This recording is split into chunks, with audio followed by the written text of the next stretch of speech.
En 1912, William Lawrence Bragg y su padre William Henry experimentaron con la difracción de rayos X en diferentes cristales. Por lo tanto, apareció la hipótesis de Bragg, que consiste en imaginar la difracción como una reflexión de los rayos X originada por espejos imaginarios formados por planos de átomos de la red cristalina. Ahora bien, la condición de máxima intensidad nos puede permitir calcular detalles sobre la estructura cristalina o, si ya se conoce esta, determinar la longitud de onda de los rayos X incidentes sobre él. Sin embargo, es importante añadir que William Lawrence también observó que la intensidad de los rayos reflejados dependían de las siguientes condiciones. Primero, la distancia entre los planos de átomos. Segundo, el ángulo con el que los rayos llegan a los planos. Y por último, la longitud de onda de los rayos X. Cuando los rayos X son dispersados por una red cristalina, se observan picos de intensidad dispersada, que corresponden a las siguientes condiciones. Primero, el ángulo de incidencia es igual al ángulo de dispersión. Segundo, la diferencia de longitud de trayectorias es igual a un número entero de longitudes de onda.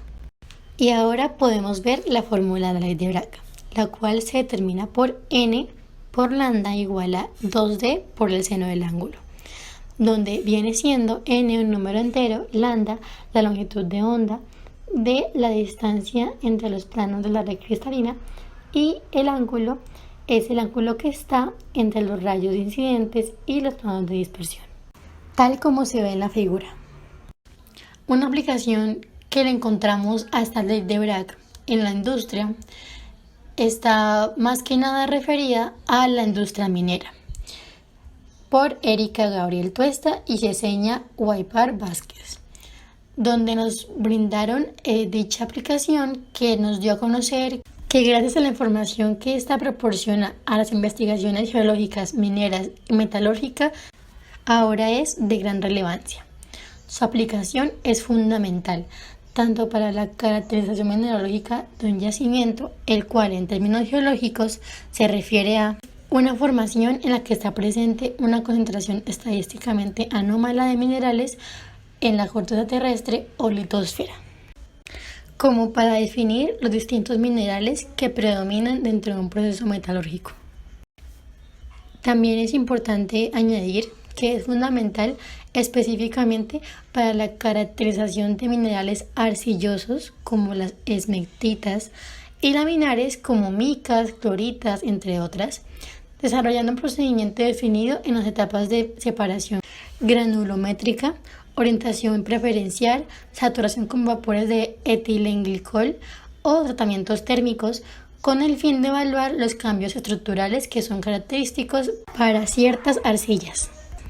Ahora bien, respecto a la ley de Bragg, como lo es su fórmula, que la podemos ver ahí, que es n lambda igual a 2d seno del ángulo, en el DRX, el lambda de los rayos X es constante, es fija, y cada plano de átomos produce un pico de difracción en un ángulo específico, tal como lo vemos en la imagen del difractograma, que muestra la posición de cada pico asociado al plano de átomos que corresponde a la especie mineral identificada.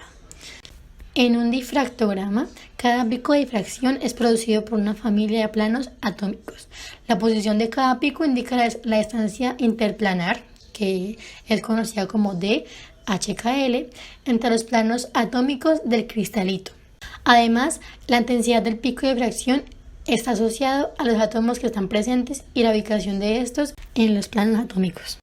Además, también está que gracias a esta técnica se puede identificar una especie mineral y su diferenciación entre polimorfos, además de la presencia de amorfos. Aquí se muestra el caso del óxido de silicio, que es un cuarzo, en sus tres fases cristalinas y su fase amorfa, donde cada fase está caracterizada por diferentes posiciones angulares e intensidades relativas, de manera tal que si esas estuvieran en una misma muestra se podrían diferenciar. Ahora, un ejercicio, el cual dice que una muestra de material finamente pulverizado se somete a un ensayo de difracción de rayos X en un difractómetro de polvos. Para ello se emplea una radiación monocromática con longitud de onda de 1.541 y el cual el espectro obtenido se muestra en la siguiente gráfica. Y ahora nos piden calcular la distancia de los planos que producen difracción empleando para ello la ley de Bragg. Entonces, primero que todo miramos la gráfica y nos damos cuenta que hay tres picos: 42.8, 49.3 y 72.3. Y por lo tanto, si cada pico lo dividimos en dos, logramos tres ángulos. Y a cada ángulo le sacamos el seno. Entonces, como saben, la ley de Bragg es n por lambda igual a 2d por seno del ángulo. Y así, despejando d, que es la que nos piden, y reemplazando la información que encontramos de la gráfica, podemos obtener tres valores de d: 2.11, 1.85 y 1.31 con la anterior. Ley de la reflexión. La reflexión de la luz es el cambio de dirección de los rayos de luz que ocurre en un mismo medio después de incidir sobre la superficie de un medio distinto.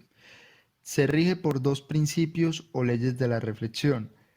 El primer principio consiste en que el rayo incidente, el reflejado y la normal a la superficie en el punto de incidencia están en el mismo plano.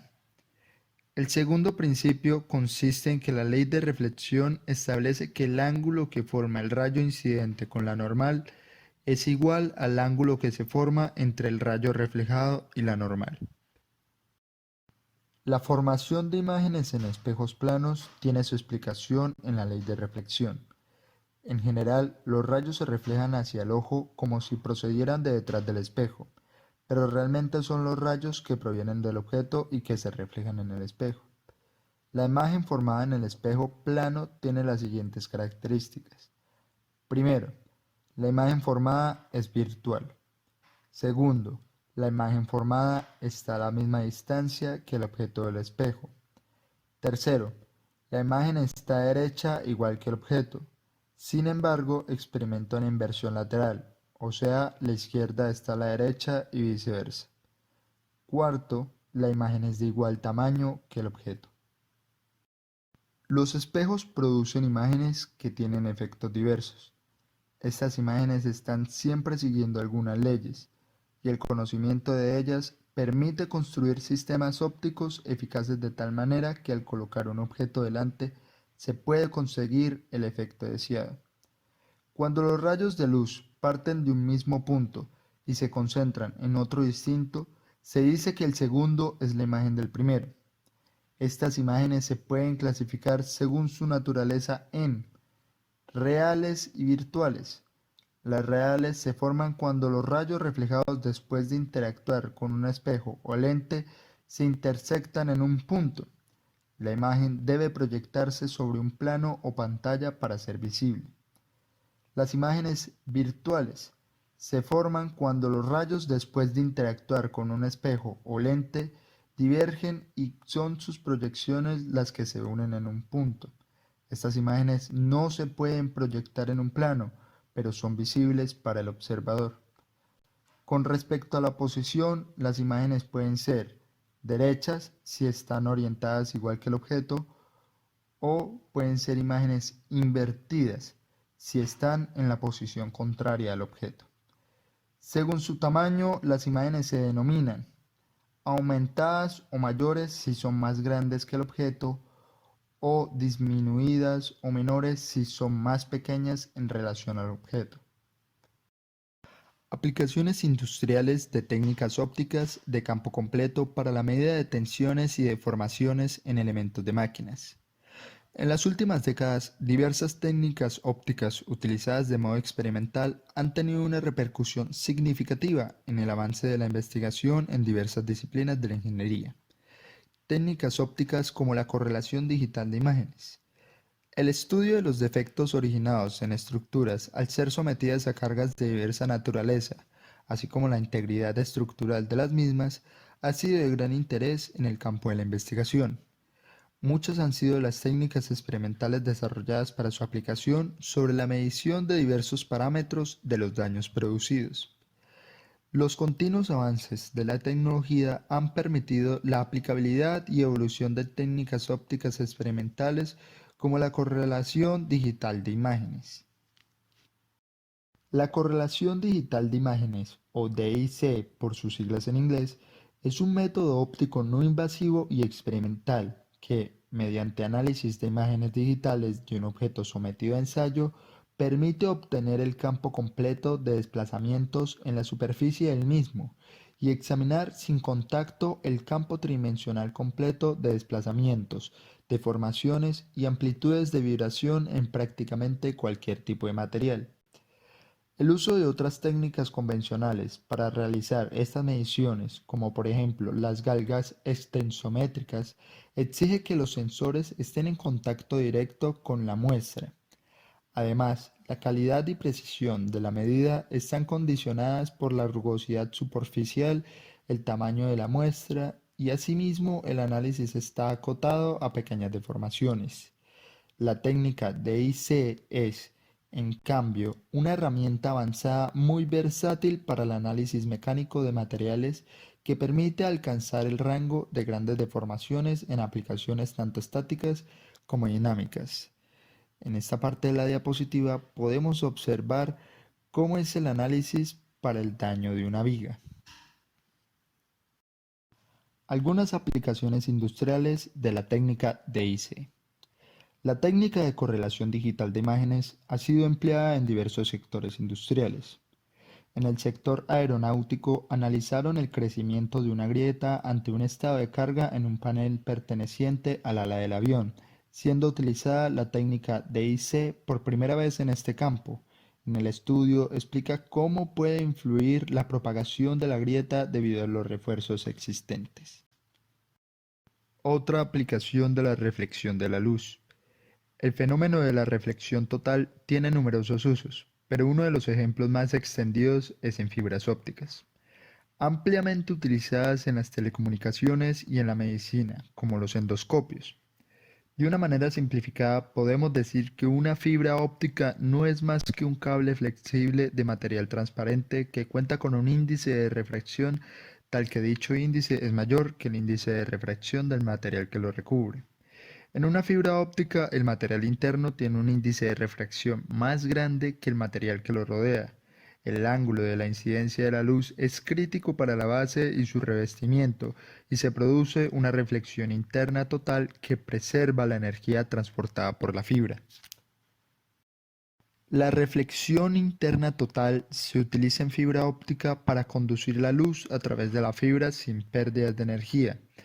Cuando se introduce un pulso de luz con un determinado ángulo de entrada en la fibra, se consigue que quede confinado en su interior, llegando al final sin apenas pérdida de intensidad, ya que todas las reflexiones que se producen cumplen la condición de reflexión total. El enunciado del ejercicio dice así: un rayo de luz incide sobre un espejo horizontal formando un ángulo de 50 grados con la normal de este. Sabiendo que a la derecha de dicho espejo se sitúa otro con el que forma un ángulo de 130 grados, determina la dirección del rayo después de reflejarse en este segundo espejo. Para la solución de este ejercicio debemos tener en cuenta varios aspectos. Primero, debemos tener en cuenta que el ángulo incidente y el ángulo reflejado son exactamente el mismo, según la ley de reflexión estudiada anteriormente. También debemos tener en cuenta que las normales forman 90 grados con cada uno de los espejos y que la suma de los ángulos de un triángulo, ya sea rectángulo o no, es 180 grados. Gracias a estos datos, ya finalmente podemos realizar el dibujo que contiene la dirección del rayo reflejado en el segundo espejo, finalizando de esta manera la solución de este ejercicio.